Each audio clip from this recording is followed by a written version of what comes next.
Karen Burchill here, and when the video gets stabilized, you will see the beautiful Rathtrevor Beach on Vancouver Island, BC. This is near Parksville. This is the view we wake up to every morning, and I've enjoyed sitting on the decks, overlooking the beach, watching people come and go and families and children playing and having a good time. I've also walked up and down this beach and in and out, trying to meet the ocean. When the tide is out, you can walk up to 2 kilometers just to meet the edge of it. The beach is sandy and warm and lovely, and I've picked some pieces of broken shells that are probably going to be found in some future mixed media project. It is truly inspirational being on the beach and enjoying time.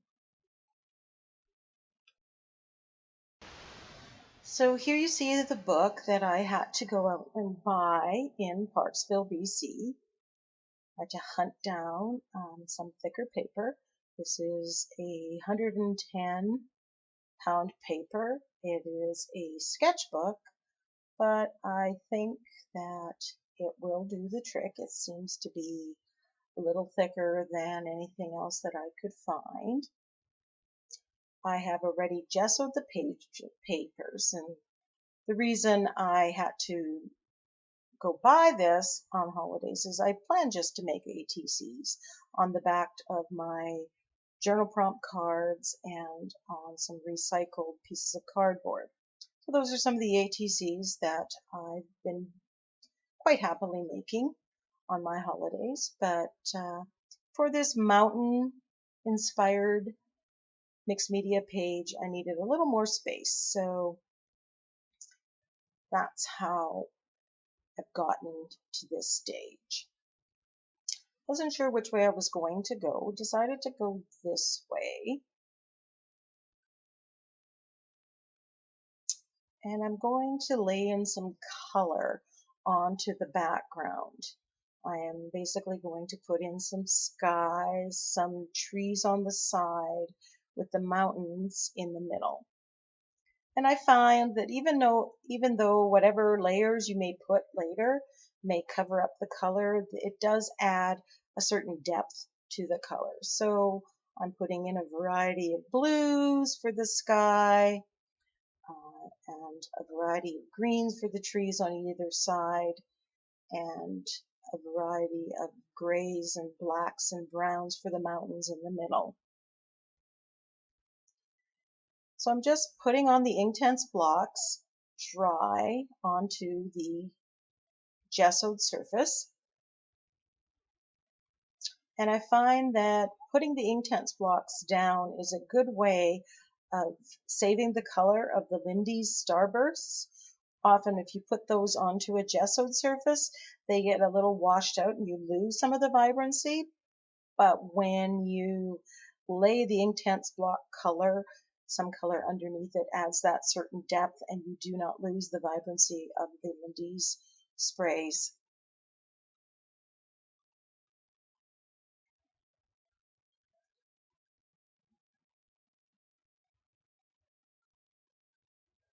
I just decided I need to put a page in between my pages so I don't get some leakage onto the pages below. It doesn't seem to matter. You can think you're as prepared as you can possibly be, and you still have one or two things that you forget when you are making these videos. And anybody that's made a video, you realize that.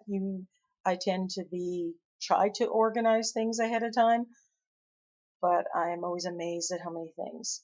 There I'm using a bit of a baby wipe to soften and get rid of some of the fingerprints. You can mix it with your fingers or with a baby wipe, whichever you prefer. Most times I end up covered in Inktense color. I wanted to make some clouds, and so I was using a watercolor technique to lift off some cloud shapes. And I wasn't happy with the marks that were left. So in a minute you're going to see me, oh yeah, there I go, lay more color in, going back to the original. And I'm thinking, I think I'm going to use a baby wipe. It's softer, and you don't have the texture marks. It's going to prove more beneficial, give me better clouds.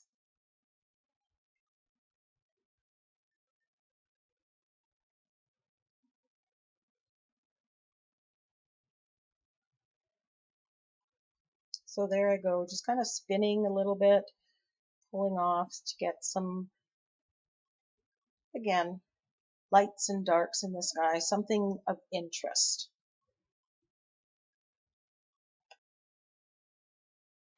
I thought I had papers in my stash that I had brought with me that I could use to collage for the trees, but I found I really didn't have um, anything that I liked completely.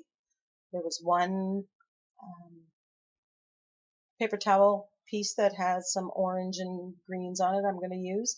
So I decided I'm going to just color up a paper towel here quickly using a variety of greens.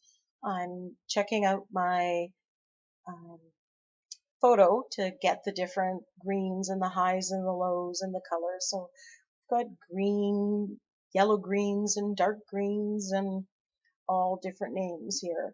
I started writing down the colors that I'm using, but I grab this one, I grab that one. I just kind of follow instincts and just mix the color because I know I'm going to, once I dry this, I'm just going to be ripping this up and using bits and pieces to collage. And so again, at the later stage, I'm going to be able to change up the colors and the textures. Usually when I've colored them, the paper towel gets completely soaked. I like to bring it all together, thoroughly get it wet, and I find at that time it's really easy to separate the two plies,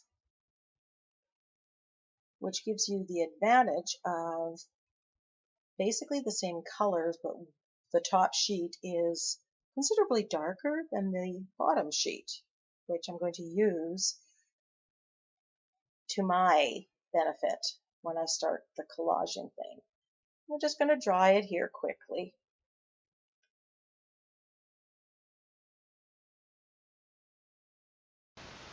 So here you see the paper towel all dried up, and I have my mountain picture behind.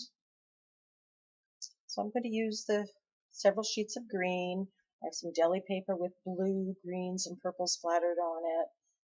And I'm going to use some old music sheets, or a napkin. I actually ended up using just the music sheets. I thought it would be kind of cool to see some of the musical notes afterwards. And I'm ripping it up and trying to build some texture and layers into the mountain so that you have a lot of the nooks and crannies built in by the layering process. You'll see later that all my attempts at building in texture at this point, while a good thought process, you really don't see it in the final product at all. Just like you're not going to see any of the Inktense block color after I'm done collaging the music onto the mountain.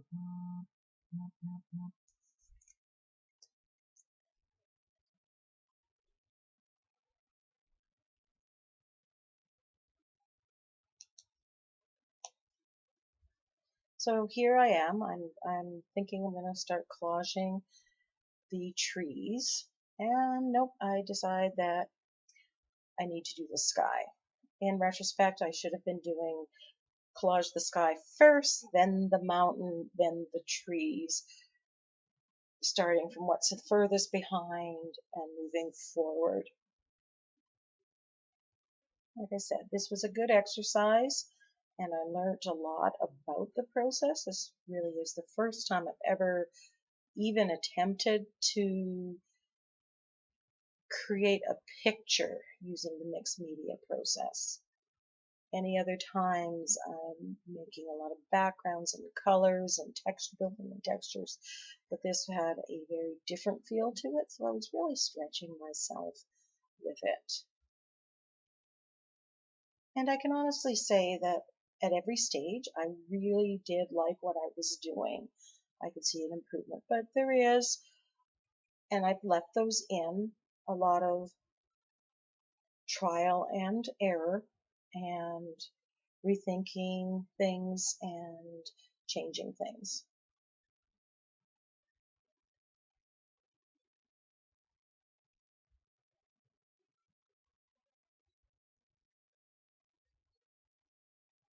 I really enjoyed the collaging of the different parts of this.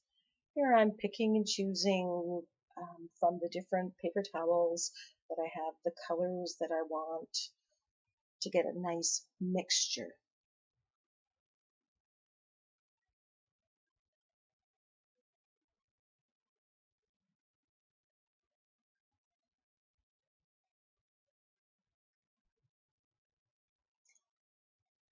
Using paper towel to give texture at the collage stage is one of my favorite techniques. I just love, love, love the effect it gives you. And it doesn't matter how much of it you see later on, it just really sets off the end product.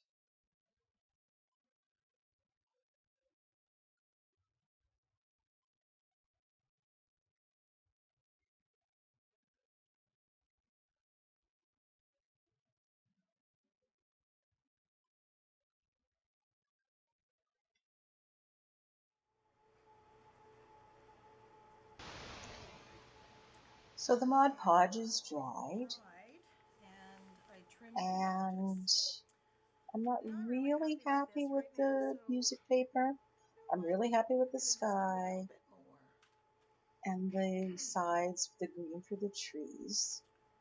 So I need to lay in some color. I'm thinking about that stencil. You're going to see that stencil again.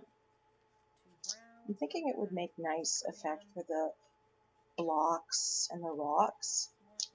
So I'm just going in with my Inktense blocks like I did the first time around and laying in some color.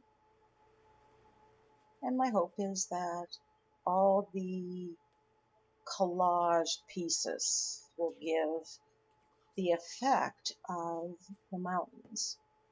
So I'm looking off my guide picture, the picture I took as we went through Banff, wetting it with a spray bottle,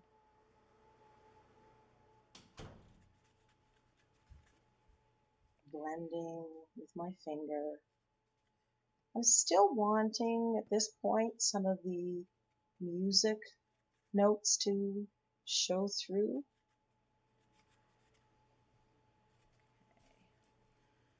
I like the mixture of the brown and thinking maybe I'm getting some texture on there, a little more texture on there. Not really doing it.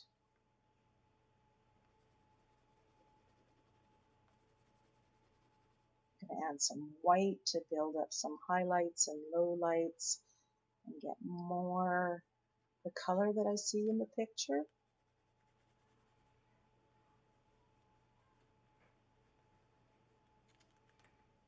So I'm really just playing with the blocks, laying in color, looking at the picture, blending again and again, drawing, seeing what I like, what I don't like, changing it as I go.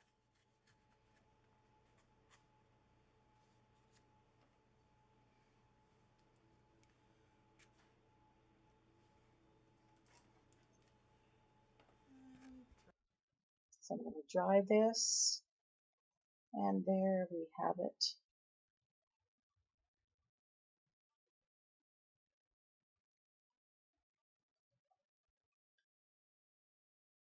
Dry, I'm outlining some of the collage papers and shading, adding a little more color between my blacks, browns, and grays.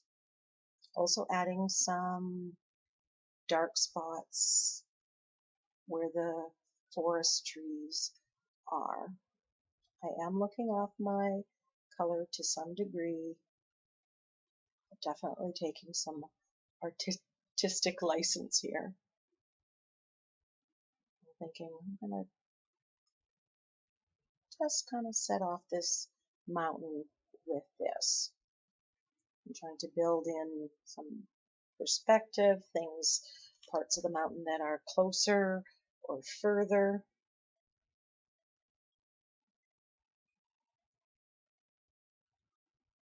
Putting a little bit, I just noticed there's trees at the bottom of the picture.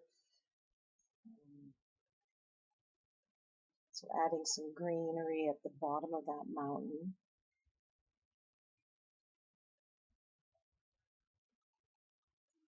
And I must say, I was thoroughly enjoying what was going on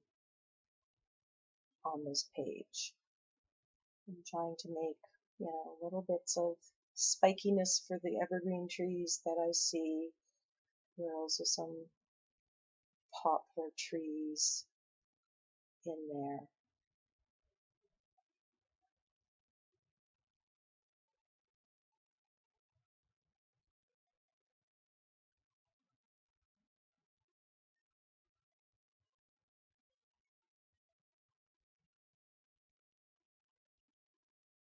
I'm taking the baby wipe and I'm just getting the Inktense blocks wet so that the color blends into material below it. Keep turning it around, getting a new area, just kind of smudging it, getting the darks and the lights that I see in the picture.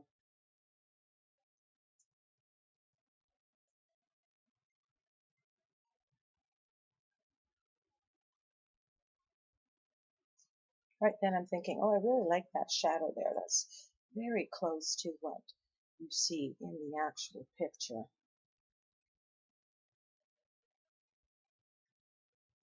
And you can see once the Inktense blocks is wet by the baby wipe, it becomes more and more vibrant. Just shading and playing.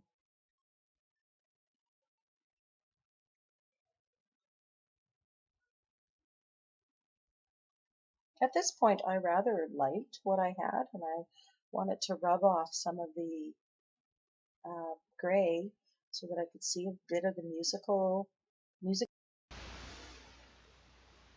So it's all dry, and I decided that I want to add some texture. This is a Stamp Pendus stamp cube called Foliage, I believe. And I'm just going to try using my black StazOn to give impression of foliage. It's not evergreen, it's not poplar, but it is going to give that effect that it is foliage.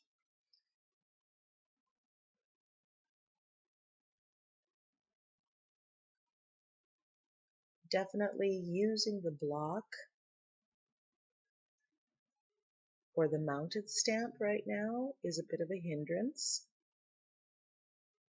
Definitely a cling stamp or an unmounted stamp would be easier to manipulate, especially when you are working in a project that is still in a book.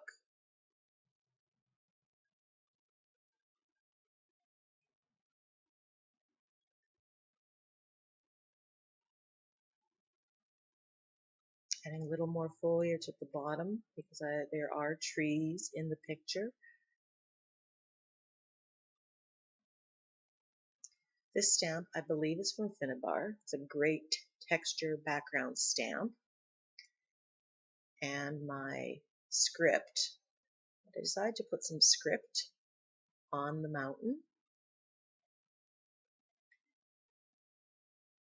I really like using the script as a background stamp.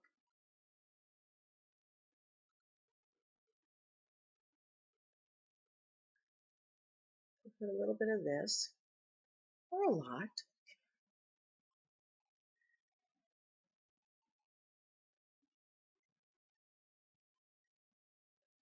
And then I'm going to get the Finnabar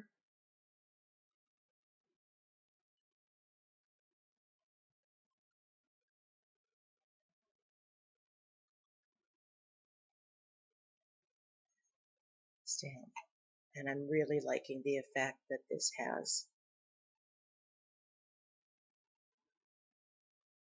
It's adding a lot of great texture to the mountain, especially when you overlap the stamp. I think when you start a project, you have to look at your stamps and stencils in a different way than what they may be intended for.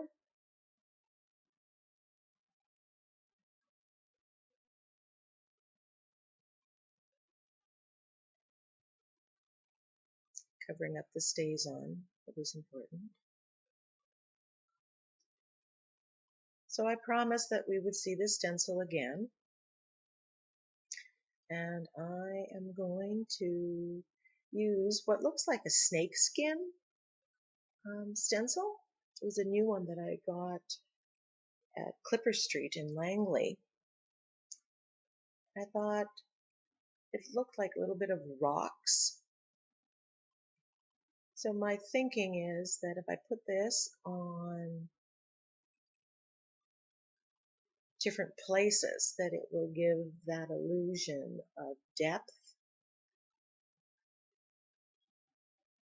There. Now I watch people like Mika in Wonderland, who is always applying stencils, and it always looks so effortless and neat, and it looks like it's exactly what she wanted. I wasn't finding that experience. I loved using modeling paste,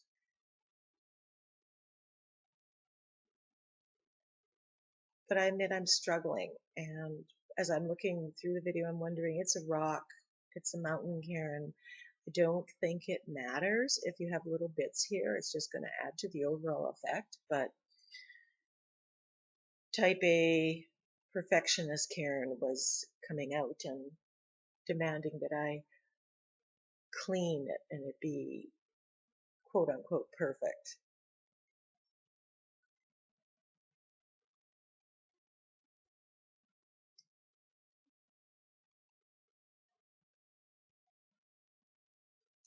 At this point, I'm starting to have doubts about the stencil, but I am being determined that I'm going to use this wonderful new stencil on this project.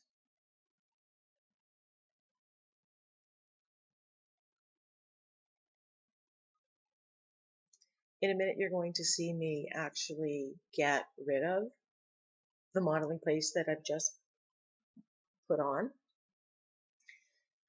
I'm kind of wishing I hadn't done that I had, excuse me, continued on and colored it before I chose to remove it. But like I said, I can make another mountain. So I start to dry it here, and looking at it, I just give up. So there I go. I'm removing it. And then I get the idea that I'm just going to make the texture myself, applying the modeling paste with my palette knife.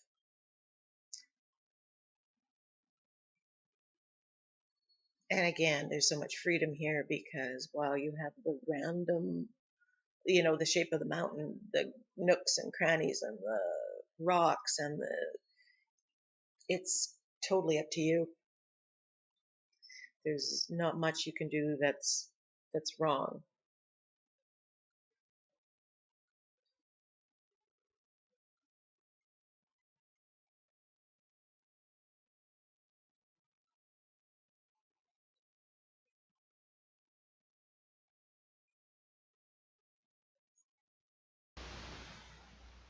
So just having fun, adding bumps and ridges, very loosely interpreting the picture that I have.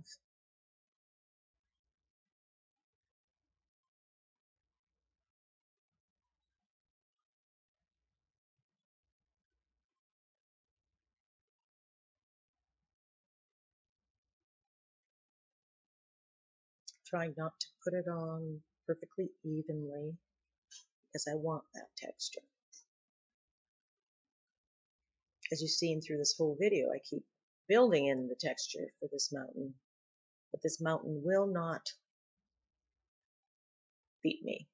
And you can see some of that texture coming in.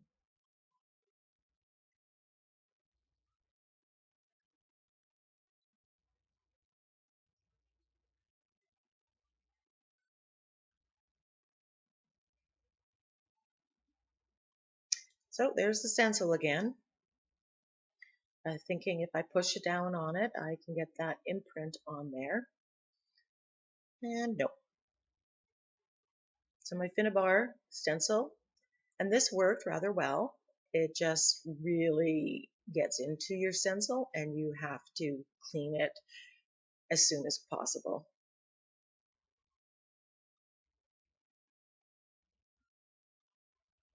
But I really love the texture that it allowed. Now I'm going to spray it with the Lindy spray. This is brushed nickel and steel shimmer.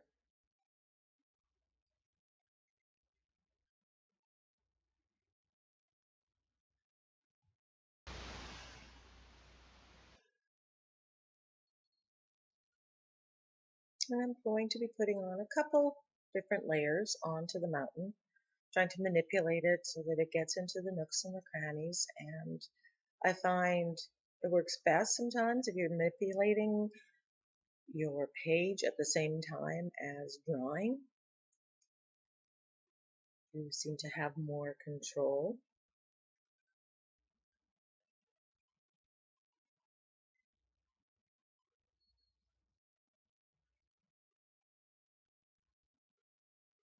And the texture that I've put in using the Finnabar stamp is really showing, and the spray is getting into all those nooks and crannies. I would decide that I'm going to add some darkness. The sprays seem to have a bit of a brown overtone, so I'm adding some black and grays, and I'm just wetting my brush and rubbing it on the Inktense block and just basically dropping in wet on wet, trying to build up some interest in the mountains, some highs and lows, different shades of gray and black.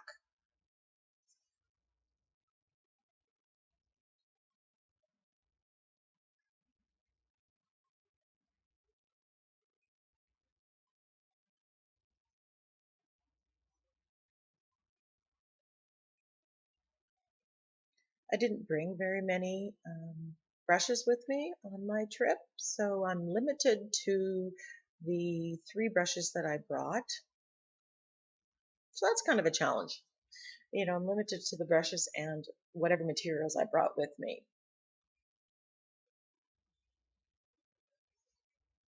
Really liking the shadowing that's developing in that top left-hand corner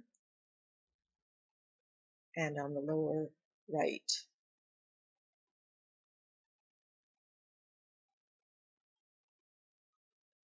I'm not a painter. I do things I look by instinct, I change and I don't really have an understanding necessarily of what's done. So now I'm getting out my Inktense pencils in a variety of greens and browns and blacks, and I'm going to add a few details into the green parts so we can see some evergreen trees. So I'm just adding the trunk and very loosely, quickly, in a zigzag scribble kind of pattern, adding what I hope will look like evergreen trees.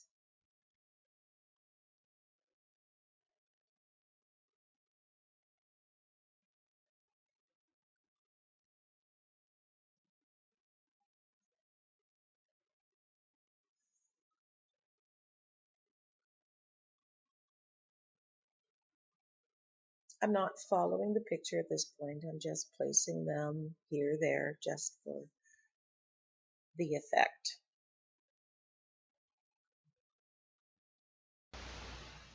When I started painting, I actually started with watercolor. And one of the things that I had learned from some of the videos was that you can put in the presence of some of the trees and your brain will fill in the rest. The viewer's brain will fill in the rest and all the details. So I'm not trying to duplicate the picture in every little tree.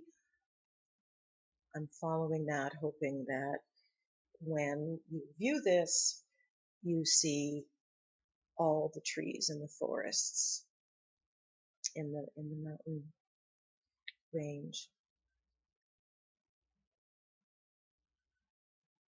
It is kind of freeing to follow that advice. You need a few, and they don't need to be perfect. As you see here, I am giving the illusion of trees, different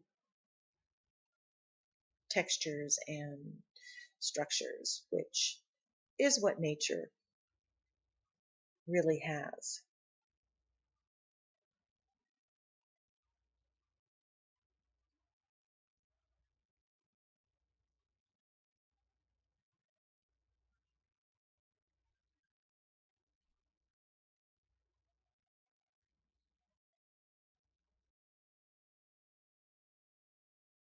You see the picture that I took in BAM, and I'm pointing out in there to see the texture and how it juts out. It's closer to you, and you have that shadow effect. So what I've done off camera is put on the modeling paste to build up some of that texture.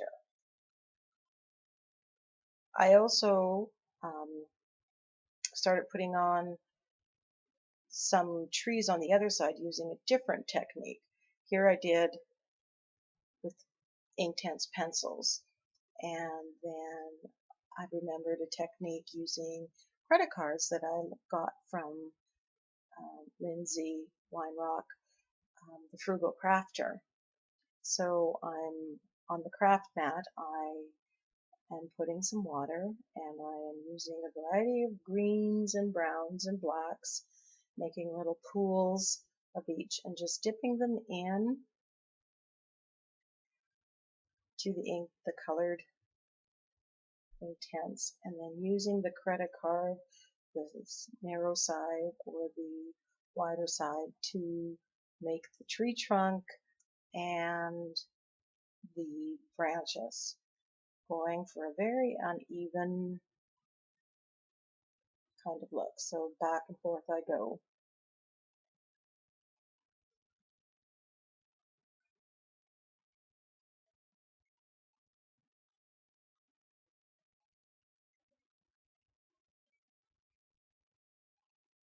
And I apologize that some of this is off camera.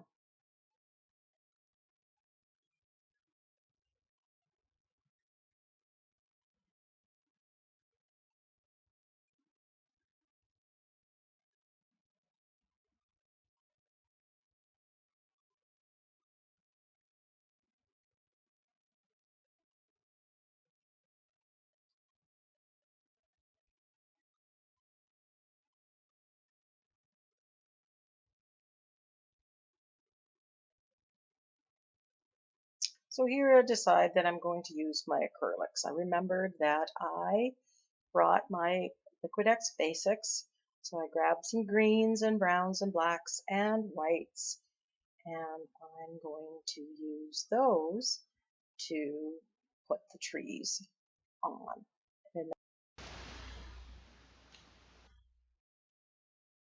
so you can see some of the trees that I've done with the acrylics, and it's adding some texture. And I decide there's a little bit of white in showing through, not necessarily on the evergreen trees like I put it, but the poplar trees that are interspersed with them. So I guess this is me taking artistic license. I'm adding it, dipping back into the Liquid-X Basics, and I mixed it with a little bit of water to make it thinner.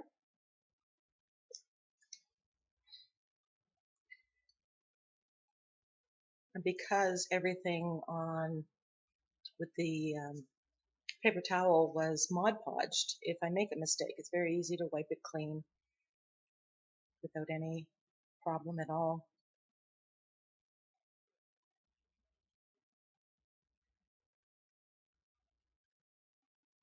It's just one more level of detail and texture.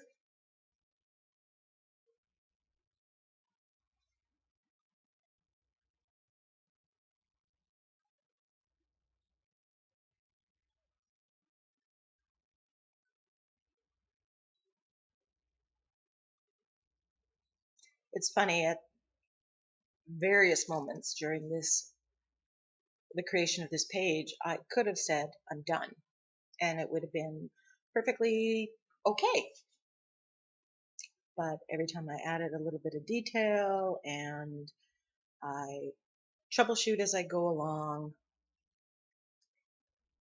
and challenge myself to add something else, another layer of interest, another layer of texture.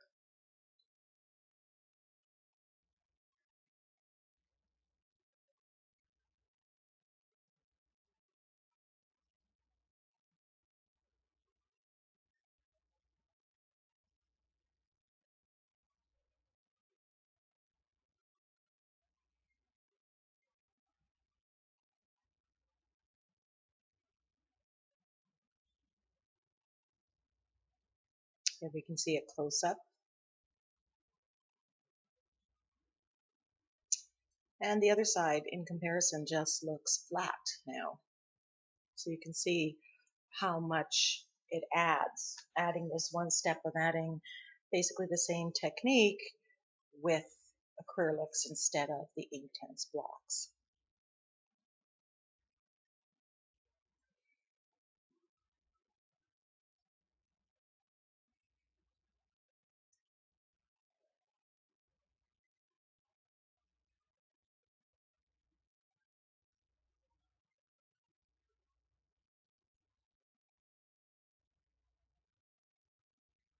And it doesn't seem to matter. Sometimes I put the trunk first, sometimes I put the branches first. The thing that I discovered when I started doing watercolor painting is I view the world differently now. I see the little bits of white that are in the trees and the difference of the colors, as opposed to before you would just see green and you say trees. But now I'm looking at the details and it's altogether wonderful.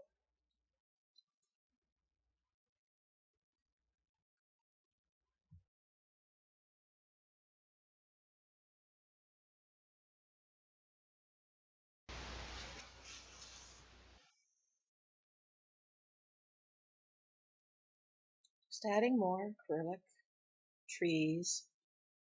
At some point here, I do notice that the white is a little bit stark, and I go in and I think there we are. I'm adding a little bit of brown or black to it to just make it so it's not quite so stark.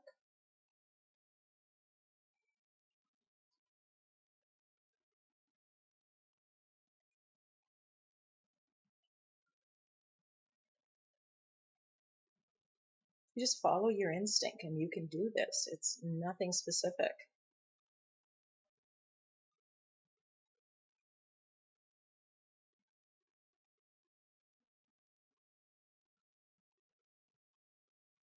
So I'm looking at the picture and I'm going to drop in some Inktense blocks once again. I think this may be the fourth time. I'm going to the picture and trying to make the darkest tones coincide with what I'm seeing in my picture.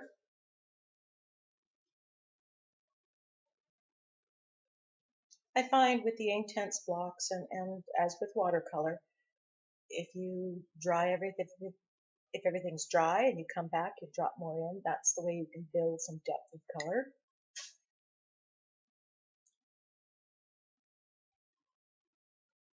Noticing this is very gray at this point.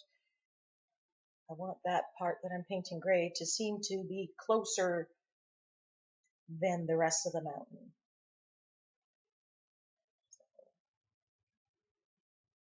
Shading and highlighting, although I would be the first to admit I follow my instinct more than I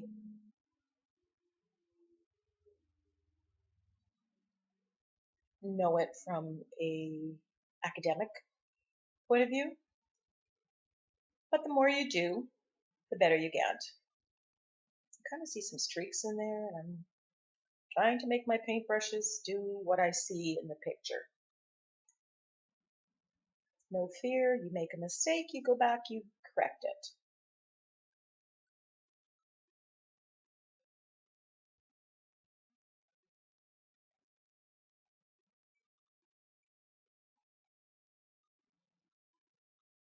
At this point, I really love what I've created.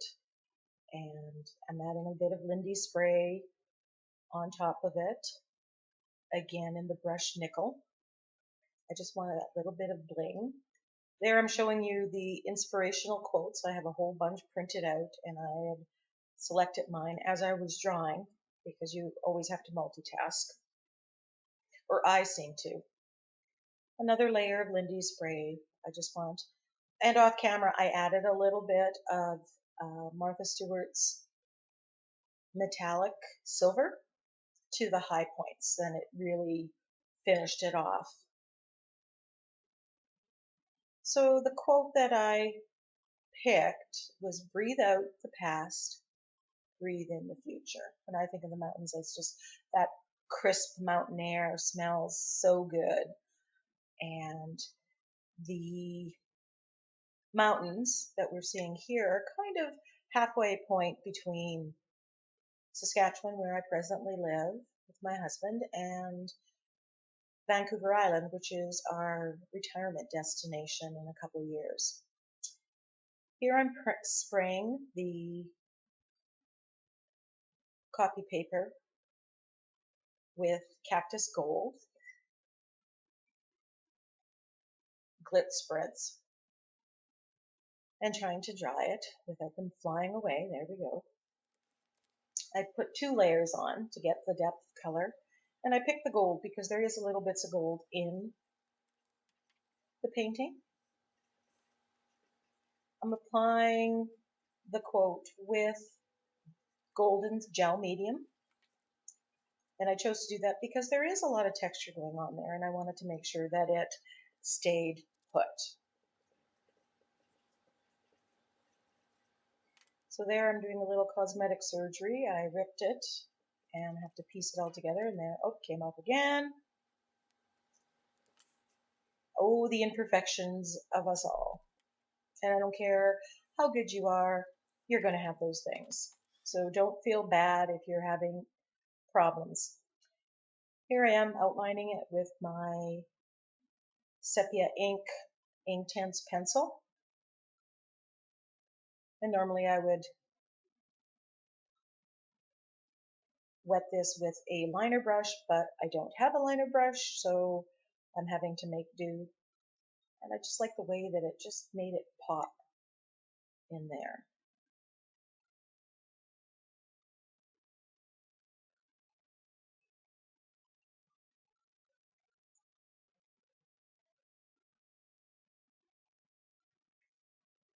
using the same Inktense pencil, going around the edges, and using a baby wipe to wet it. I think I go back after and wet it with the brush as well to get a little bit darker color.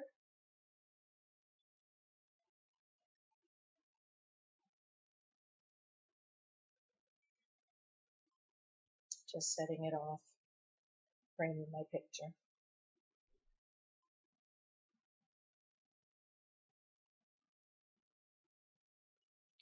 I decided to give a little bit of definition to the outside of the mountain, so I'm just putting it there around it, letting it blend.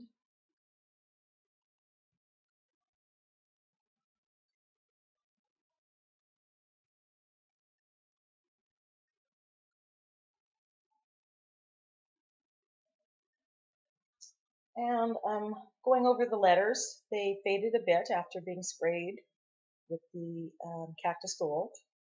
This is just a dollar store $1.25 for 3 gel pen. Works quite well. Very happy with it. It's a very fine point, so for this font.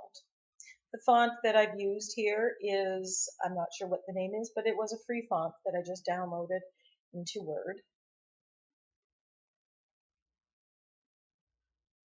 Sorry about the speed view. I want to show you some of the texture that's there. I need to slow that down. Give me a thumbs up if you like the video,